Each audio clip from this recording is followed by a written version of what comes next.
Okay, if we go along to the Have Your Say tab, where I want to leave some feedback, I'll get a choice, learners or employers. I'll click on the Have Your Say tab right at the top, and the page comes in with those two things in. So that's consistent with the earlier tabs.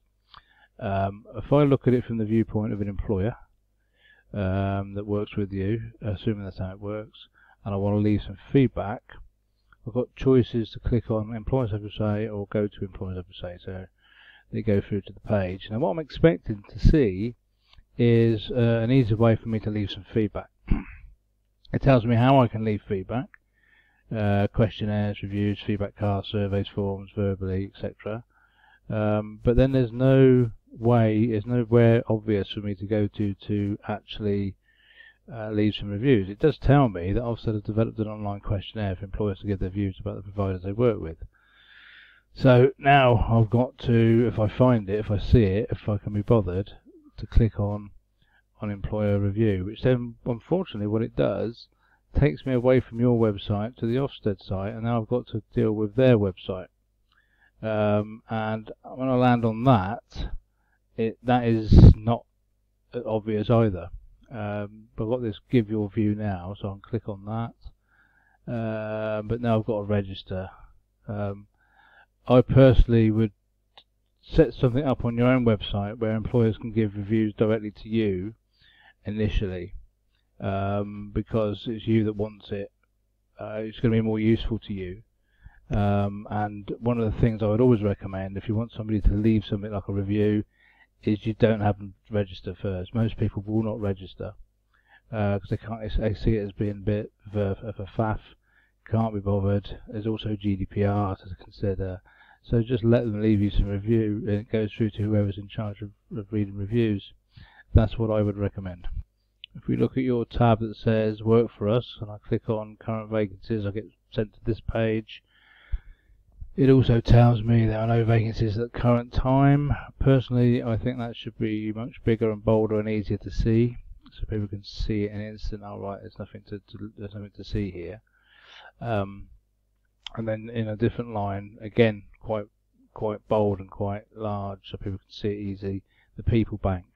However, I would recommend having a very simple form that people can fill in their details and upload the CV to that rather than email it, because again it tends to put people off. If I've got to go open an email, I've then got to write something in the email, and then I've got to attach a form to it.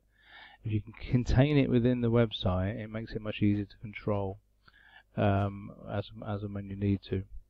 If I click on that, it should open up in my Gmail. Yeah, it does. So now I'll click on that, I'll go to my Gmail. I've now got to write an email.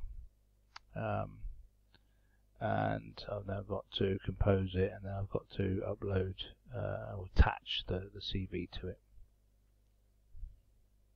The other thing I would say about this, where it says you can be added to our People Bank, this should be made clickable, or there should be a button that says go to our People Bank, rather than have to go back up to the top, hover over that, and then click on People Bank.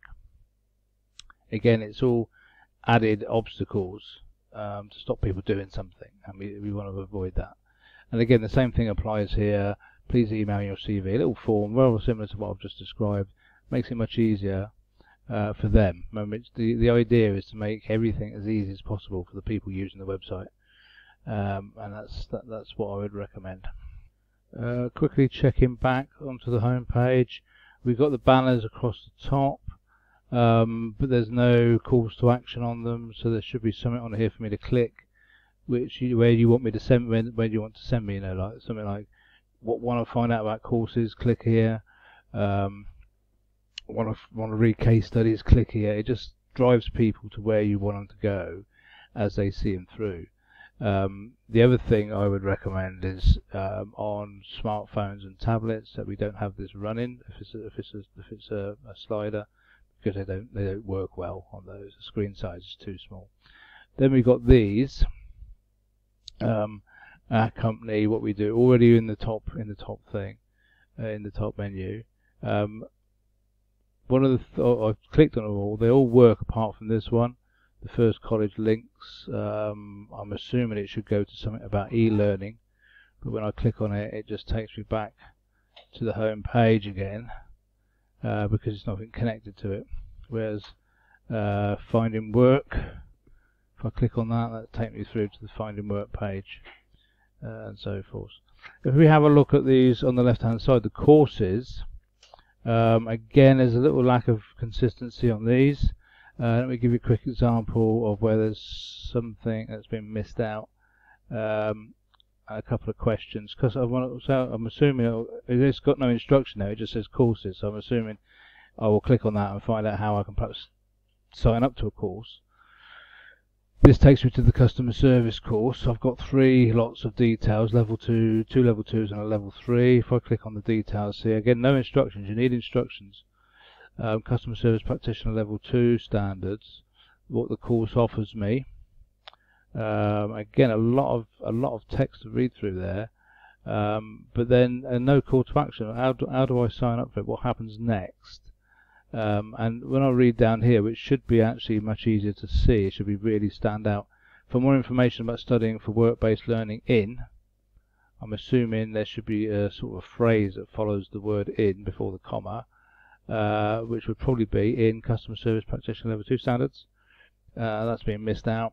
Then contact Judingham or email us. It should be a lot easier for people to do that. If we go back to another course, going into accountancy, and I want to do, I don't know, just pick one at random, level 2 accounting.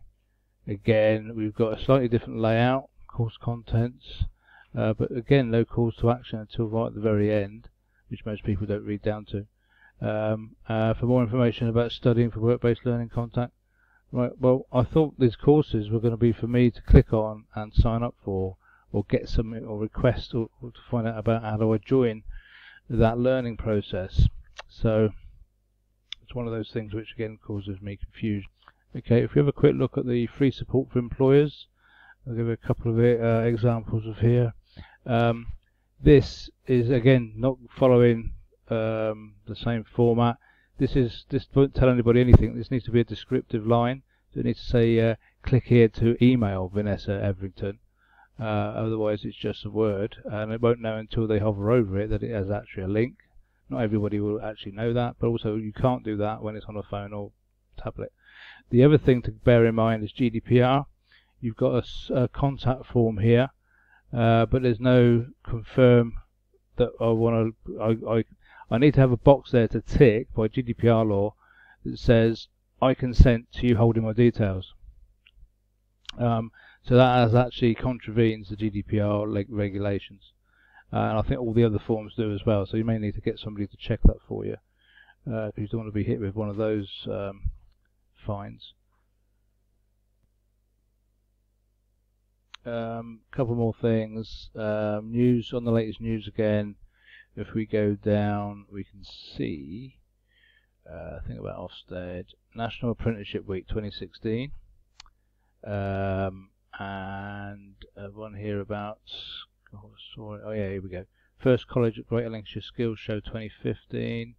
Obviously you can have those in an archive, but your best bet is to have the latest news set up so that you're going to put something on a regular, even if it's only once a month, but it means it's always fairly recent rather than 3, 4 or more years old. It just, as you can see, it just sort of like, it makes people think you're not actually updating the website.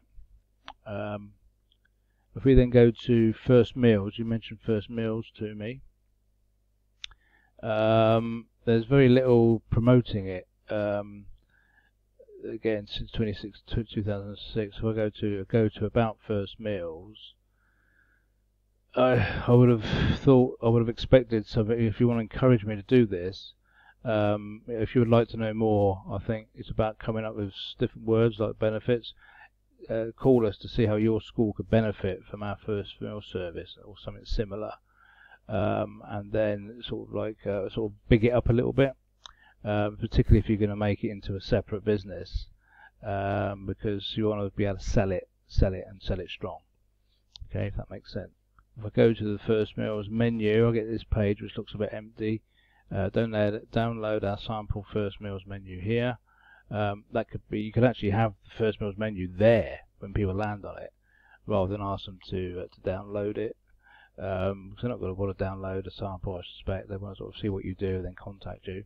If I do click on it, I go to where I can download it, but again what I'm hit with is summer 2016 menu. So we're now in the summer of 2019. I assume you change menus on a regular basis, so if it's going to be on the site, it needs to be kept up to date. So every term time a new menu is uploaded and then people can see it, but it would be better to actually have it on display on the page as soon as people land on it.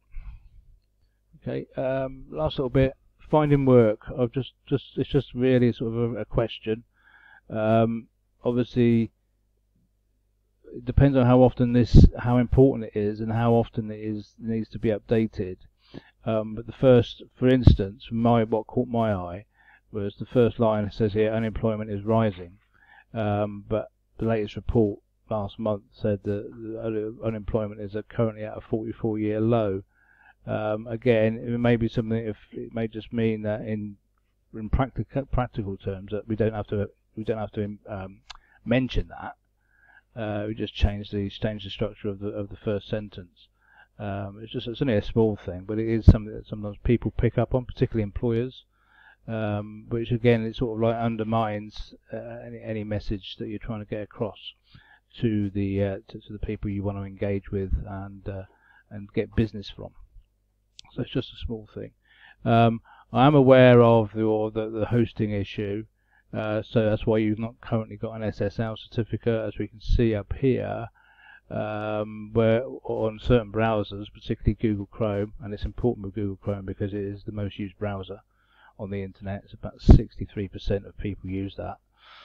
So a lot of people will see, the first thing they see when they land on the website is not secure. But I have spoken to Anthony at LCS, and he tells me that's actually being sorted, which would be good. I just want to sort of, we can have a discussion at some point.